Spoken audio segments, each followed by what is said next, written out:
Welcome to our year-back special of dialogue. For much of the 20th century, ideological discussion and debate centered on liberal versus conservative, left versus right. No longer. The ideological divide of the 21st century is emerging as globalism versus nationalism, multilateralism as opposed to unilateralism, free trade and protectionism.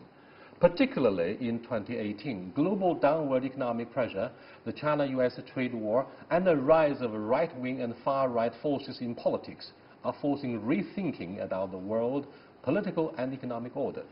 So, are we engaging or delinking? Has globalization gone too far? And what are feasible and reasonable ways to repair and advance the world order? To discuss these issues and more, today I'm very happy to be joined by Wang Dong, Deputy Executive Director of the Institute for China-U.S. People-to-People Exchange at Peking University, Professor David Bartosz from the School of International Relations and Diplomacy at Beijing Foreign Studies University, Dr. Zhao Hai, Research Fellow with the Institute of World Economics and Politics at the Chinese Academy of Social Sciences, and Anna Tangen, author and columnist. That's our topic. This is a dialogue. I'm Yang Rui.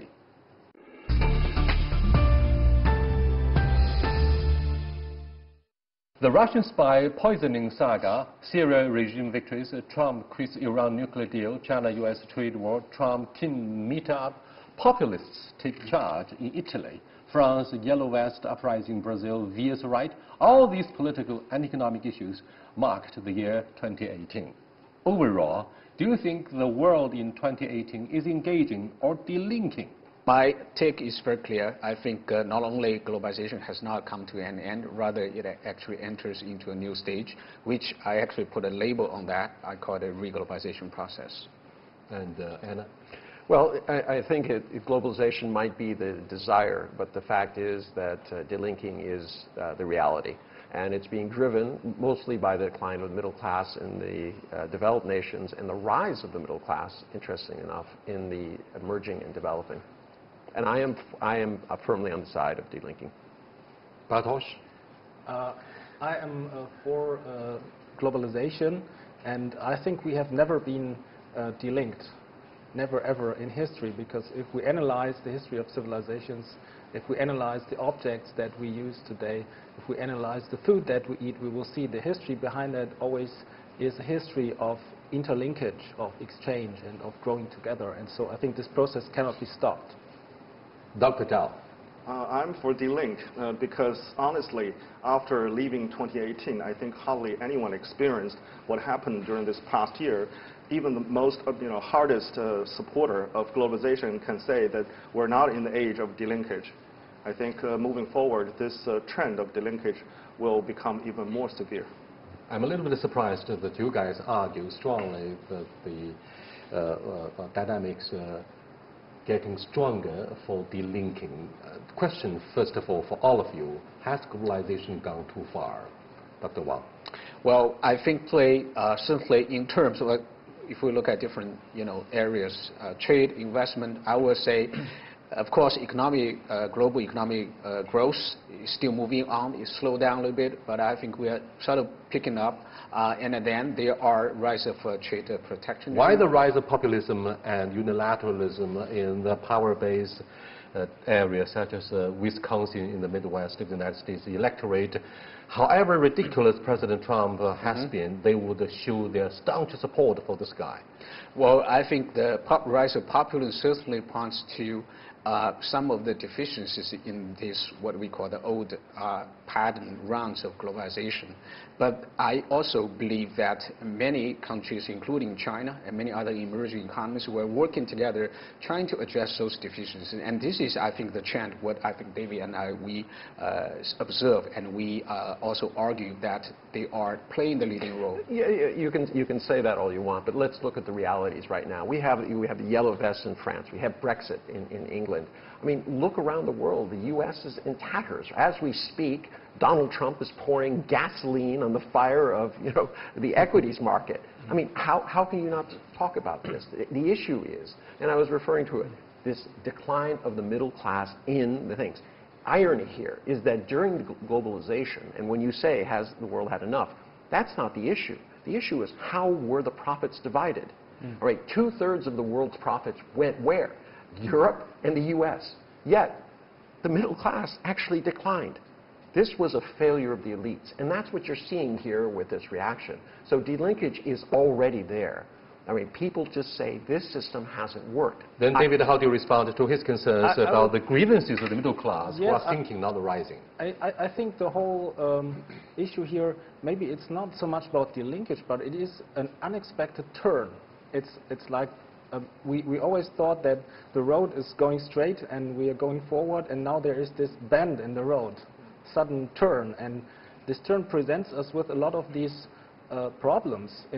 Indeed, there are problems, but I think at the same time... And your conclusion, if it is not too early, are you optimistic or cautiously pessimistic about the prospects of globalization? I think we have to understand that there are also new opportunities arising. So with these problems, there are new opportunities, the bend of the road. When we go around it, we will see there are some new opportunities, but we have to analyze them. What are those opportunities? You're talking about, oh, something could happen. The fact is, the U.S. pulled out of the Paris Climate Accord. All right, they're pulling away from nuclear treaties with Russia and Iran. All right, who knows what they're doing in North Korea. I mean, how is this? What are these new opportunities you're talking about? I think first of all, maybe it's about becoming clear about the reality of life on this planet, because actually we cannot delink, because the environmental problems and also the question of global peace, in this context we are already inseparably interlinked. There is no alternative. There is no delinkage possible with regard to the question of the environmental problems. However, excuse me, Dr. Zhao, what do you think of my concern as a moderator? The collateral damage that is being inflicted irretrievably by the process of globalization on the middle class prompted this formidable force to rethink the benefits of globalization. What's your argument? I think exactly like the professor has pointed out, in the long run, yes, we can be really positive. However, in the short run, as you have pointed out, there's a sharp turn. And the source of this sharp turn is the anger and the loss of the people that you have described in the West. And those people cannot wait for the long term, for the benefit. Those people, for instance, they're in the age of 50s or 60s, right, close to retirement. They lost everything because of the globalization. They don't see the positive side of the globalization. They see the negative side and the real impact on them. But what is the solution? Do we have any end game? Because you cannot just launch a war without finding the exit strategy. But the thing is, this anger is driving nationalism as well as this protectionism rising in the West. And in the short run, they would rather see some destruction of the current system to see the positive benefit of any closure of the borders, closing of the borders, outbound investment. Yes. Even though those measures may not bring back some of the benefit they're expecting, but they would see rather destruction of the current system compared to what they're experiencing right now. But is it a realistic choice or solution for Dr. Wang and David that China will cease to be a very charming and attractive market given the sizable population of up to maybe 400 million middle class? They form the bulk of the huge appetite of the middle class in the age of consumerism. Given their pervasive pessimistic sentiments about the globalization, do you think China will cease to be such a big market?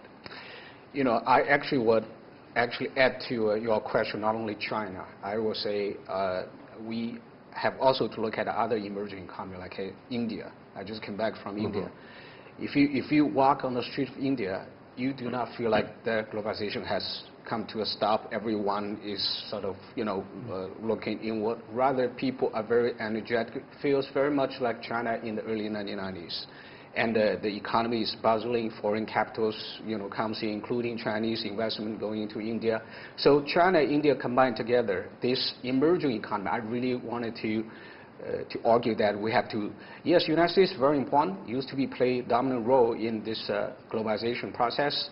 Now it has taken a different perspective on globalization, but United States does not represent whole world. It's not equal to the whole world. You don't think what the United States stands for, particularly the presidency of Donald Trump stands for, is deglobalization, but the reglobalization? Exactly. What is implied in your new term, reglobalization? Right. Reglobalization. New terms for right. their game? Well, to simply put, is that players, including United States, China, many other different economies, wanted to, in this new process of new stage of globalization, want to bargain for new set of rules. So this is precisely, I think, what Trump is advocating for. He's not advocating for pulling out of all trade, cutting off all trade ties between the United States and outside world. But he's arguing that, oh, the old set of rules are unfair. I want to, bargain for a new set of rules which is more fair. And those rules are very simply that the world will be a bicycle wheel with the U.S. at the hub and a bilateral treaty with every nation on earth. Why? Because then the U.S. can use its superior military, economic, and political hegemony to, in essence, force something to them. This is not realistic, and this is why it's at the heart of this argument that we're having here. This is delinkage. There is nobody. Look at APEC. Look at G20. Everybody lined up against Trump. They were unwilling to go along with his vision for America. Recolonialization would be more like it. So this idea that somehow things... Now, that doesn't mean that everything is dead. Quite frankly, I would say that the age of RCEP is now dawning. I mean, Doha, the Doha round, it's been moribund for how many years now? Nothing is happening because they can't deal with the kind of social, cultural issues that come along with that, including some of the environmental stuff. So, I think, I know you guys are stretching. This is an idea. You want to say globalization is the goal. That's wonderful. But the reality is we are delinking. And I'm very glad to hear that you actually point out the whole world, the rest of the world, almost like band together or unite together against the disruptive impulses coming out of the Trump administration. And this is precisely our argument. I mean, because the whole world, we actually see the importance of that continue the multilateral trading system. Yes, there are deficiencies, we acknowledge that, but the important thing that we come up with ways how to improve that, how to reform that, instead of taking the Trump approach, abandoning the whole system. But if he abandons, that's delinkage. Yeah, we have to become more reasonable about the world economic development, and this idea that has been brought into play by this very unfavorable term, the survival of the fittest, right? Which is a very difficult term in that context. Now, a friend of mine said, unless the U.S. government can align itself with the European Union effectively, a trade war won't be triggered effectively. Because with the European Union so reluctant to take side at this moment about the future of the WTO, the United States are apparently cause for disintegration of this multilateral body to lay groundwork for setting up yet another multilateral agency on the American terms. But the EU, Japan, and even South Korea would all say in favor of China's position, look, we need to take a second look at the future of WTO by reforming the existing mechanism. What do you think of the position of the European Union in terms of continuity and consistency in the process of globalization? Yeah, I very much agree with that necessity, because we have to kind of find a way to balance out all these interests. But of course, the turn is very disruptive, and it also catches all the people which have to deal with it very by surprise. We're all talking about this future possible reglobalization, or the future of new direction of globalization. However, currently, I think the people in the Western countries, particularly those people supporting populism, they do not trust the elite. They don't want the elite to lead them to anywhere near another globalization, because they're thinking the outsiders, the Muslims, the immigrants, the Chinese, everybody is coming to get their wealth, and through illegal or uneven ways. So they wanted to shut the door, keep them out. So I think that's the source of the linkage. And until we address those problems, we cannot restart the process, because Europe fundamentally is a democracy, and without people electing those party that supports globalization and integration of, further integration in Europe, you will see the disintegration of European Union further, and also the anti-globalization or the reversal of globalization in the coming decades.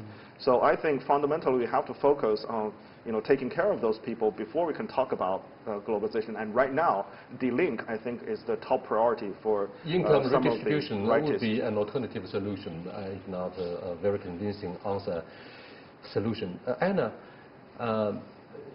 it's been said that Brexit was a manifestation of the struggle between the winners and losers of globalization, in which the EU is a proxy rather than a cause. What's your understanding about the globalization responsible for Brexit? Do you think Brexit, departure from continental Europe, offers an alternative solution, if not the beginning of the end game to illuminate the prospects of the European Union? Well, Brexit is a massive failure. It's jumping off a cliff, not knowing how far or what is at the bottom of it. And that's quite clear. There's actually no plan. They have no idea what's going to happen. They didn't expect to lose. The initial proposition that was put to the people. But your argument goes against what you stand for initially in the discussion. It does go against. No, it doesn't. I'm saying delinkage. This is a perfect example. I'm not supporting delinkage. I'm saying delinkage is the reality. All right? It's not a question. Far clearer. Yeah, no. What they say is, yes, I agree. Yes, in a perfect world, everyone would get along. Yes. But the fact is, look around us. The fires are burning as we speak. All right? And the clear conclusion is that we're going through a period of change, delinkage. What comes out of that is probably going to be more regional, not global. WTO, how are you going to change it? I haven't heard one idea here of how you're going to resurrect WTO. If that's globalization, I'm assuming that's what you mean, we should be hearing ideas about it. Instead, you bring up Brexit. We bring up Macron. We bring out everything that's happening in the world today, and it's pointing towards a darker future, which is probably going to center on regionalism. Why? Because you have a delinkage between the West, where the money is, the wealth. 60% of the world's wealth is in the West. But where is money being made today? Asia. All right? And that is creating this idea, this difference between where the money is and where the markets are. I can't keep my money unless I can invest it and keep it growing. And right now, as evidenced by facts like the amount of VC money coming into China last year was doubled. All right? So when you start looking at these things, yes, people in the West are aware of the situation, but the political realities are that delinkage is happening as we speak. And what do you think of so many things happening almost together? The unilateral pullout by President Trump from TPP captured attention for quite a long while. And do you think Brexit is just a follow-up chapter to indicate that the dynamics of populism are indeed gaining momentum, and therefore, by delinking the world, you're going to set up new rules based on which new multilateral mechanisms hopefully will come into being? Certainly I agree that the causes of populism in the West, part of that is because of the deficiency of shortcomings in the globalization, and this is certainly the issues we need to address. But also, I just wanted to call appeals to the attention to the fact that while we are speaking, I think Chinese economy is still growing. I think India economy are growing very fast, and many other economies. And are they growing together in partnership? Yeah, exactly. And I can also give you one very direct indicator. For instance, I think the people traveling abroad, right? That's a very direct indicator. So if you are arguing, well, this is now we are entering into a sort of age of delink, what will happen? We'll see any flight like a bomb from Beijing to Europe, to United States, Latin America, Africa, India, you will see empty flights. But that's precisely opposite. All full packed flights, which means people are constantly traveling, and a lot of business are. I've just come back from Italy, where I use a UnionPay and a MasterCard, a Visa. How can you possibly delink the use of such credit card. Exactly. Given the fact that each year, well over 100 million Chinese travelers would go everywhere. Since 2014, actually. Based on the freedom of I'm choice. also very worried about what you, the picture you paint. Of course, everybody's worried about these developments, and they are kind of an antithesis to what has been before. But in a sense, we have to. I think this is just maybe another step, right? Maybe there's something more on the horizon, and we should also think about the Belt and Road Initiative, for example, in this context. I think, of course, this is not a short-term project. I think this is a very long-term. It is an idea, a concept which will take a lot of time to translate it into existence, to make it a reality, and it will be very difficult. But the communication is very difficult. The United States vows to throw BRI under the bus. Well, but there is no So alternative to it. Yeah. We don't have an alternative. We can just go forward and try to maintain and find a new solution how to reconnect. I don't understand. Let's get down to facts. You say there's no empty planes. That's true. That's tourism. But let's start looking at Chinese students applying to American universities. Down 3% 2 years, down 7% in 2017. We're going to see what happens this year. All right. Let's talk about the payment, the SWIFT code payment system, which the U.S. has weaponized, and this is part of this Huawei case that they're trying to push. They're saying basically we make the rules for the entire world, and what used to be a neutral element, the world's payment system, is now going to be used against any country who doesn't follow the U.S. So tell me how this is about globalization. Just want to add to what Andrew said. Precisely the weapon to disrupt current globalization used by populism is actually national security. They're using national security issues because we're getting closer. Therefore, there are a lot of things we share together. And when you pull out the weapon of national security and addressing all kinds of suspicious, treating any closer connection as suspicious activities, then you have a lot of reasons to cut ties. And that's precisely what the U.S. is doing, and the so-called Five Eyes, those intelligence communities are trying to cut ties with China and possibly other countries. So I think that's the danger of widely and profusely using So national David and security. Dr. Wang, what do you make of their concerns on national security, which is abusively used by the President Donald Trump to defend its unilateralism and protectionism? So I think the cases I think you two just brought up too, including the Chinese students applying for American universities, the numbers are sort of slightly, I would say, partly because of the political restraints the Trump administration putting on that. But I think a more important indicator will be the overall number of Chinese students going abroad. Is it declining? No, I don't think so. But what we're really talking about here is the United States delinking. All right? They're the ones who are pushing this new world order that is around them. They're the ones who are saying, we used to lead the world in one direction, now we're leading it in the other direction. You cannot say that the U.S. is somehow trying to increase globalism. They have prevented the WTO from having any new judges. It's required to have 3 judges on every dispute that is taking place. And they're saying, no more, no more, we're not going to do it. So if one goes away, it's finished. There's no enforcement. Maybe we shouldn't call it delinking. I'm just thinking that maybe it's opposites, right? But they are still connected, so they cannot be delinked. You cannot delink the U.S. from everything else. But when you start closing your borders and when so you tensions weaponize are your created. Yeah, tensions it's not are created. tensions. But it's not tensions but when still you're linked. When you're being put in jail. That's not a tension. But that's reality. But these issues which are created, they are still a connection. Although it is a tense connection. It is not it doesn't mean separateness. It is still. It is still taking a whole. the outgoing Angela Merkel as an example, and the danger is. You're talking philosophically. No, it's not a philosophical issue. Angela Merkel allowed up to 1 million refugees from the Middle East to enter their territory, despite the political price she pays.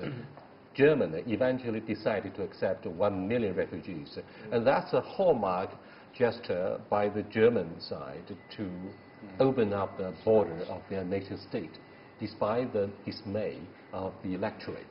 So what do you think of the political will of Europeans instead of just the presidency of Donald Trump, which proves increasingly unpredictable? Do you think that foresees the end of the world? We see the European Union coming up with an alternative solution. Their vision, despite the political price they pay, right? Yeah, but they talk smart on one end. On one hand, you have the ADF that is growing and things. You have a coalition that doesn't like each other, okay? And then let's take Europe as a whole. I mean, you still have Greece out and other things. You have Italy. You have Brexit. I mean, the whole point is the EU is on survival mode right now. They're trying to figure out what to do next. So this idea that Europe is leading the world, I don't see it. And when the 1 million immigrants is accepted by the old system, and now what happened after that 1 million and plus immigrants from the Middle East, from Africa, what happened is an upheaval of the whole European system. You have more and more right-wing parties being elected and closer to being majority party in those countries, in France, in Italy, Excuse me, we in don't Germany. want to fall into the trap of the domestic politics, particularly regarding the rise of a far-right movement, which rejects the free movement of labor resources. Let's look at the joint efforts by both the European Union and PRC to reform the WTO instead of replacing it. Because replacing it means delinking. On American terms, and nobody would agree on the European side and the Chinese side. What do you think of the prospects created by the joint efforts by European Union and China to improve WTO instead of replacing it, to have a zero-sum game in line with Donald Trump? Yeah, precisely. So I think this is precisely the point.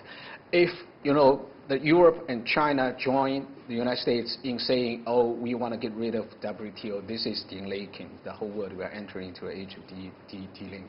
But instead, I think we will receive that Europe and China, and for that matter, Japan as well, the majority of the rest of the world, except for the United States, are arguing for that we actually need to reform this multilateral free trade system. It is true, the European Union and China disagree on the issue of human rights. However, on the issue of multilateralism, the two sides see eye to eye. Exactly. They share the same They're on the position. same page. Yeah. But at the same time, when other part of the world seemingly united against the United States on its unilateralism and protectionism, at the same time, United States, European Union, and Japan have been meeting 4 times against China. And also at the same time, other countries voiced their anti-protectionism position. However, all those developing countries, they don't have a unified position against the United States, other than having this statement showing their dissatisfactory. Because between them, for instance, even between China and India, and China and other developing countries like China and Brazil, we have a problem too, because of the imbalance of trade, trade deficit, and so on. So I think it's very hard for the world to unite to push forward another round of WTO reform at this point. As Anna has pointed out, Doha round has been going on for 15 years, 13, 14 years. And in order to to elevate to the next stage of WTO, we need to have a much deeper interconnection with each other. However, at this stage, I don't think any country domestically in Europe or in Japan or the United States have the stomach they can push forward with this kind of reform. Yes, in the long term, probably, but in the short term, I really thinking that dealing is the trend. Well, thank you so much, everybody, for this brainstorming session on the prospects of globalization, whether it's a matter of delinking or disengaging China, whether it's an issue of discrediting the mode of China's development. It remains to be seen by the rest of the world. Despite the adversity of circumstances, let's keep our fingers crossed for the year 2019. I'll see you then.